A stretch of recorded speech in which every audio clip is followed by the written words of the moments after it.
झारखंड में 2 राज्यसभा सीटें खाली हो रही हैं और इन दोनों राज्यसभा सीटों पर चुनाव होने हैं और चुनाव को लेकर बिगुल बच चुका है। जून महीने में पूरी तस्वीर साफ हो जाएगी। एक तरफ बीजेपी ने यह कह दिया है कि हम प्रत्याशी उतारेंगे। देखिए, सीटें 2 हैं और दावेदार कई हैं। वहीं जेएमएम पहली दावेदार है। जेएमएम के पास बहुमत का आंकड़ा भी है।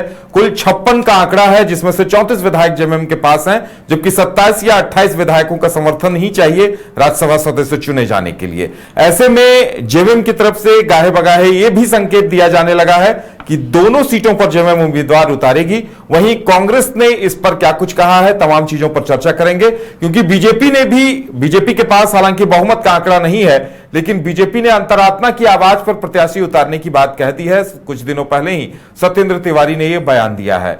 और हमारे साथ करिश्मा है। करिश्मा, आज कांग्रेस की बैठक थी। देखिए, राज्यसभा चुनाव झारखंड में एक बड़ा मुद्दा बन गया है। अब हर दल की कोशिश है कि उनकी तरफ से भी एक प्रत्याशी हो।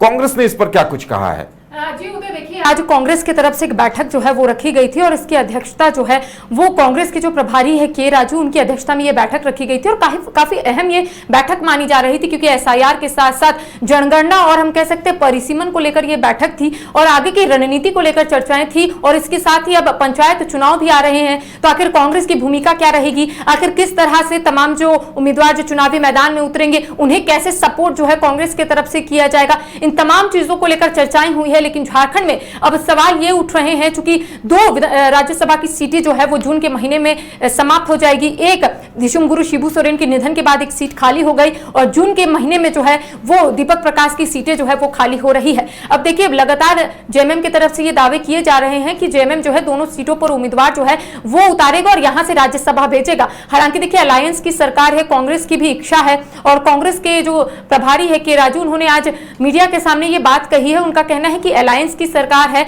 विचार विमर्श जो है वो किया जाएगा। क्योंकि अभी देखिए 5 राज्यों में विधानसभा का चुनाव है, तो चुनाव निपटने के बाद ही इसको लेकर चर्चाएं होंगी। सभी जो अलायंस के बड़े नेता है वो एक साथ बैठेंगे, उसके बाद विचार विमर्श करेंगे कि आखिर यहां से किन्हें राज्यसभा भेजना है। देखिए, कांग्रेस की तरफ से लगातार ये कहा जा रहा है कि एक उम्मीदवार जो है कांग्रेस के होने चाहिए और एक उम्मीदवार जो है जेएमएम की तरफ से होने चाहिए। लेकिन जेएमएम का ये कहना है कि जेएमएम जो है दोनों उम्मीदवारों को यहां से राज्यसभा भेजेगा। तो आज इसको लेकर के राजू ने कहा है कि अगर दोनों उम्मीदवार जेएमएम के होंगे तो वो संतुष्ट नहीं होंगे, कांग्रेस संतुष्ट नहीं होगा। देखिए, अभी फिलहाल जो खटास है जेएमएम और कांग्रेस में वो जग जाहिर है। यानी कि जब बंगाल में चुनाव है तो वहां पर खुद मुख्यमंत्री हेमंत सोरेन टीएमसी को सपोर्ट कर रहे हैं, यानी कि जेएमएम टीएमसी को सपोर्ट कर रहा है। और जब असम में चुनाव था वहां पर जेएमएम जो है खुद अकेले चुनाव लड़ रहा था, क्योंकि ये जो चीजें हैं, ये सिलसिला जो है उस वक्त से चला आ रहा है जब बिहार में विधानसभा का चुनाव था। और जेएमएम के सभी नेता यही कहते हुए नजर आ रहे थे कि कांग्रेस की तरफ से उन्हें धोखा मिला है। देखिए, जब बिहार में विधानसभा का चुनाव था उस वक्त ये कहा जाता है कि ड्राइविंग सीट पर जो है आरजेडी था और उसके बाद पीछे वाली सीट पर कांग्रेस था। लेकिन उस वक्त जेएमएम की तरफ से यह कहा गया कि आरजेडी को बताने वाला वहां पर कांग्रेस था कि आदिवासी बहुल क्षेत्र में जेएमएम जो है अपनी किस्मत आजमाना चाहता है। लेकिन कांग्रेस ने सिफारिश नहीं की, कांग्रेस ने ये बातों का जिक्र जो है वो आरजेडी के नेताओं के सामने नहीं किया। तो ये जो खटास है कहीं ना कहीं देखने को मिल रही है। अब देखिए, राज्यसभा का 2 सीट जो है वो खाली हो रहा है। ऐसे में जेएमएम की तरफ से अलग राग जो है वो नापा जा रहा है। कांग्रेस का कहना है कि अलायंस में सब कुछ ठीक है, बैठकर विचार विमर्श करेंगे और उसके बाद उम्मीदवार जो है एक उम्मीदवार यहां से राज्यसभा जाएंगे। लेकिन सवाल ये उठ रहे हैं कि जब जेएमएम की तरफ से अलग बयान दिए जा रहे हैं, कांग्रेस की तरफ से अलग बयान दिए जा रहे हैं और कांग्रेस के जो प्रभारी है के राजू, उनका कहना है कि अगर 2 उम्मीदवार रहते हैं जेएमएम के तो कहीं ना कहीं संतुष्ट जो वो लोग होना चाहते हैं कि एक उम्मीदवार उनके हो, वो लोग संतुष्ट नहीं हो पाएंगे। अगर आज जो बैठक हुई उसमें और क्या कुछ निर्देश जारी किए गए हैं? जी देखिए, पंचायत चुनाव है और इसको भी लेकर कहीं ना कहीं कांग्रेस जो है रेस नजर आ रही है। चूंकि 5 राज्यों में विधानसभा का चुनाव है, ये संपन्न होगा, 4 मई को परिणाम आएंगे और उसके बाद पंचायत चुनाव जो है वो झारखंड में होने हैं। ऐसे में कांग्रेस जो है अपने पंचायत और बूथ लेवल को कहीं ना कहीं स्ट्रॉन्ग करने की कोशिश कर रहा है। सभी जिला अध्यक्षों को एक दिशा निर्देश दिए गए हैं कि ज्यादा से ज्यादा जनता से कनेक्ट होइए, ज्यादा से ज्यादा जनता से मुलाकात कीजिए और कांग्रेस का जो विजन है वो जनता के समक्ष रखिए। देखिए, अभी जो सबसे ज्वलंत मुद्दा है झारखंड में, जिसको लेकर सियासत हो रही है, आज बीजेपी की जो विधायक है पूर्णिमा दास, इसको लेकर उन्होंने प्रेस कॉन्फ्रेंस भी की थी। बीजेपी की जो विधायक है पूर्णिमा दास, उनका कहना है कि जो महिला आरक्षण बिल को जो विपक्ष की तरफ से सहयोग नहीं किया गया, वो जो बिल है वो गिर गया। तो ऐसे में उन्होंने यही कहा है कि जो कांग्रेस है वो महिला विरोधी पार्टी है। हालांकि देखिए उनका यही कहना था कि परिसीमन जो है वो होकर रहेगा, 50% जो है सीट बढ़ेंगी। हालांकि आज इसको भी लेकर कांग्रेस में बैठक रखी गई थी। आज हमने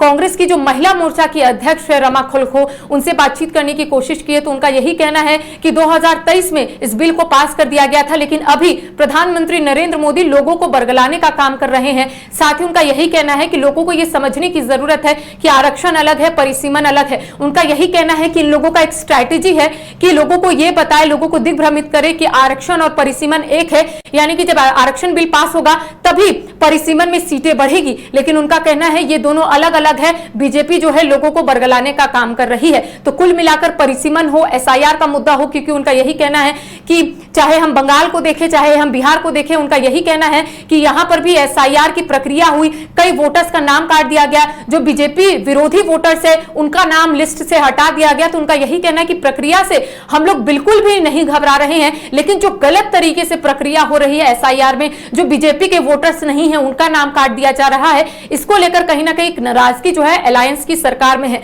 तो हर एक मुद्दे को लेकर आज एक विचार विमर्श किया गया कि कांग्रेस किस तरह से अब अपना जो विजन है वो जनता के समक्ष रखेगी, पंचायत चुनाव में कैसे कांग्रेस जो है अच्छा प्रदर्शन करेगी। साथ ही साथ परिसीमन को लेकर यही कहना है कि कांग्रेस की जो महिला अध्यक्ष से आज हमने बातचीत की, उनका कहना है कि परिसीमन लागू नहीं है, इसके बावजूद भी कांग्रेस जो है 33% आरक्षण जो है महिलाओं को ऐसे ही देकर रखी है। पंचायत चुनाव हो, विधानसभा चुनाव हो, सभी में महिलाएं जो है वो बढ़ चढ़कर हिस्सा ले रही है। तो उनका यही कहना है कि अब आने वाले समय में कांग्रेस जो है मजबूती के साथ लोगों के बीच में जाएगी और जो कनेक्टिविटी टूट गई है उसको कहीं ना कहीं फिर से जोड़ने की कोशिश जो है कांग्रेस की तरफ से की जाएगी। जी चलिए, अब देखने वाली बात यह होगी कि कांग्रेस की तरफ से, प्रभारी की तरफ से जो मंत्र दिया जा रहा है उस पर पार्टी कितनी खरी उतरती है। और राज्यसभा चुनाव को लेकर उन्होंने साफ कर दिया है कि बंगाल चुनाव के नतीजों के बाद इस पर सीएम से दो टूक बात होगी और उसी दरमियान इस पर निर्णय लिया जाएगा।